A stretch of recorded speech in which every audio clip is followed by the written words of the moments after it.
आज हम जो पाठ जो देखने जा रहे हैं उसका नाम है टीटू और चिंकी। टीटू गिलहरी और चिंकी चिड़िया दोनों पड़ोसिन थे। टीटू का घर पेड़ की खोखल में था और चिंकी का घोंसला पेड़ की शाखाओं पर था। चिंकी जब दाना चुगने जाती तब टीटू सभी बच्चों का ध्यान रखती। टीटू यह क्या थी, एक गिलहरी थी और चिंकी चिड़िया थी। वह दोनों पड़ोसनें थी। और टीटू जब कहाँ पर रहती थी, टीटू वह गिलहरी थी तो वह एक पेड़ के खोखल में रहती थी। मतलब पेड़ के बूंदे में अगर एक झरोके जैसा हो तो वहाँ पर गिलहरियाँ रह सकती है, वहाँ पर रहती थी। और चिंकी जो थी वह एक चिड़िया थी, वह घोंसले में रहती थी। जब चिंकी दाना चुगने जाती तब टीटू सभी बच्चों का ध्यान रखती। एक दिन क्या हो गया, बच्चों में आपस में बहुत झगड़ा हो गया। टीटू के बच्चों का कहना था कि पेड़ उनका है, चिंकी के बच्चों का कहना था कि पेड़ उनका है। लड़ते लड़ते बच्चों में झगड़ा बढ़ गया। हम पड़ोसी हैं, हमें मिलजुल कर रहना चाहिए, टीटू उन्हें समझाने लगी। और टीटू ने अपने सभी बच्चों को समझाया कि हम सब लोग पड़ोसी हैं और हमें मिलजुल कर ही रहना चाहिए। किंतु माँ, चिंकी चिड़िया के बच्चे फलों को झूठा कर देते हैं। भला हम झूठे फल क्यों खाए जबकि पेड़ हमारा है। टीटू के बच्चे मिंटू ने कहा, तुम कैसे कह सकते हो कि पेड़ तुम्हारा है। चिंकी के बच्चे रिंकी ने प्रश्न किया। अभी देखो, टीटू ने सभी बच्चों को समझाया, लेकिन टीटू के बच्चों ने क्या कहा कि चिंकी चिड़िया के सभी बच्चे फल झूठा कर देते हैं और पेड़ अगर हमारा है तो हम किसी के झूठे फल क्यों खाए। और तभी टीटू का जो बच्चा था मिंटू, उसने कहा कि तुम कैसे कह सकते हो कि पेड़ तुम्हारा है। तभी रिंकी ने कहा, हम पेड़ के तने में रहते हैं, हमारा जन्म ही इसी खोखल में हुआ। पेड़ का तना हमारा तो शाखाएं भी हमारी, शाखाएं हमारी तो फल भी हमारे। और रिंकी कहती है कि हम सब लोग पेड़ के खोखल में रहते हैं, मतलब पेड़ का तना हमारा है तो शाखाएं भी हमारी है, और अगर शाखाएं हमारी है तो फल भी हमारे हैं। टीटू के बच्चों ने जवाब दिया। यह सुनकर चिंकी के बच्चे फुर से उड़कर शाखाओं पर जा बैठे और कहने लगे, पेड़ हमारा है, इसकी टहनियाँ हमारा बसेरा है, इस पर हमारा नीड़ बना हुआ है, जिसमें हमने आंखें खोली। हम तुम्हें टहनियों तक नहीं आने देंगे, न ही इसके फल खाने देंगे। टीटू गिलहरी यह सुनकर बड़ी परेशान हुई।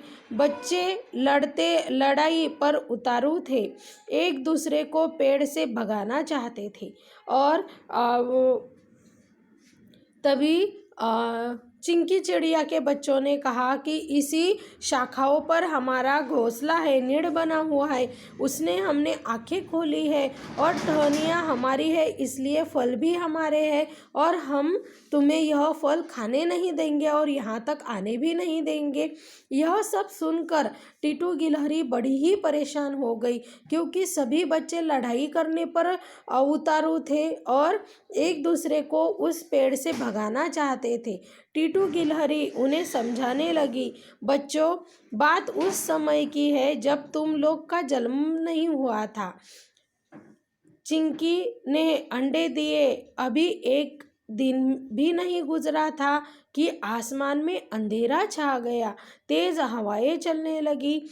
डर के मारे चिंकी शोर मचाने लगी और टीटू उन्हें समझाने लगी और समझाते हुए बोली कि बच्चों, ये बात उस समय की है जब तुम्हारा जन्म भी नहीं हुआ था। और तब क्या हो गया, चिंकी ने एक दिन अंडे दिए और एक दिन भी नहीं गुजरा था कि अचानक से आसमान में अंधेरा हो गया, तेज हवाएं चलने लगी।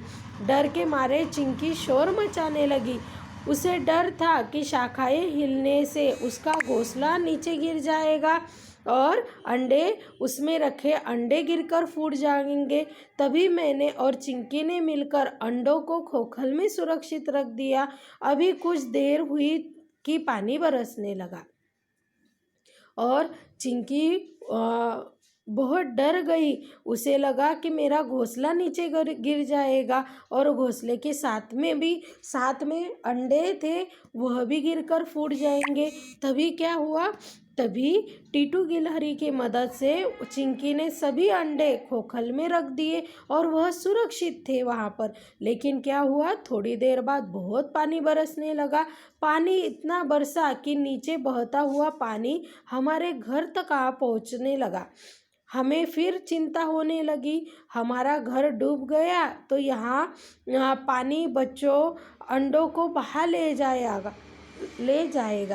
तब मैंने और चिंकी ने मिलकर सभी को घोंसले में पहुँचाया। फिर हम दोनों ने पत्तों से घोंसले को ढक दिया और चिंकी ने कहा कि हम दोनों बहुत डर गए थे कि अगर हमारे खोखल में पानी घुस गया तो वह मेरे बच्चे, चिंकी के अंडे सब बहा कर ले जाएगा। तब मैंने और चिंकी ने, मतलब टीटू गिलहरी ने और चिंकी ने मिलकर फिर से सभी को घोंसले तक पहुंचाया और वह घोंसला पत्तों से ढक दिया। जैसे तैसे रात बीती। सुबह पौ फटने के बाद हमने राहत की सांस ली और उसने कहा कि जैसे तैसे रात तो बीत गई, सुबह पौ फटने के बाद हमने राहत की सांस ली, मतलब सूरज उगने पर हमने राहत की सांस ली।